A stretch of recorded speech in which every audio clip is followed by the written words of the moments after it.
আমরা হাসনাবাদ ব্লকের আমাদের বসিরহাট উত্তর বিধানসভার যে 4টে পঞ্চায়েত আছে, সেই 4টে বসিরহাট উত্তর বিধানসভার 13টা পঞ্চায়েতের মধ্যে হাসনাবাদ ব্লকে 4টে পঞ্চায়েত আছে। সেই 4টে পঞ্চায়েত নিয়ে আমরা মাকালগাছা, মুরাদিশা, ভেদিয়া পঞ্চায়েত নিয়ে আমরা ডেপুটেশন দিতে এসেছিলাম। মূলত ডিলেট ভোটার নিয়ে কোনো রাজনৈতিক দল এই বিষয়ে কথা বলছে না। সাধারণ মানুষ হয়রানি হচ্ছে।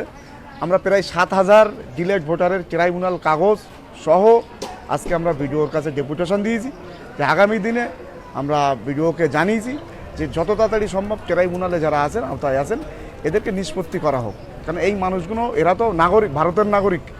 এরা 2002 সালে ভোট দিয়েছে। আমার কাছে অনেক কাগজ আছে, সেই কাগজগুলোই 1985 সালে ভোট দিয়েছে, তবু তার ভোটার 26 সালে এসে ডিলেটের খাতায় আছে।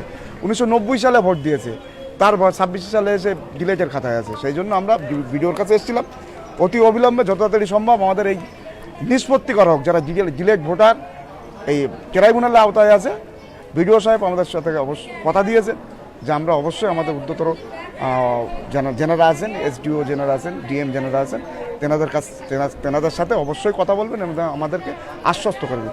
আর একটা জিনিস, এই যে ট্রাইব্যুনাল যেটা চলছে, এটা একটা অনির্দিষ্টকাল মতো। ট্রাইব্যুনালের এখনও পর্যন্ত নির্দিষ্ট একটা সময় দেওয়া হয়নি যে এই সময়ের মধ্যে ট্রাইব্যুনাল শেষ করা হবে। আমরা এটাও বিডিও সাহেবকে জানিয়েছি যে আমাদের একটা সময় দেওয়া হোক, যে 6 মাসের মধ্যে বরিশাল উত্তর বিধানসভায় প্রায় 23 থেকে 24,000 নাম বাদ পড়ে আছে।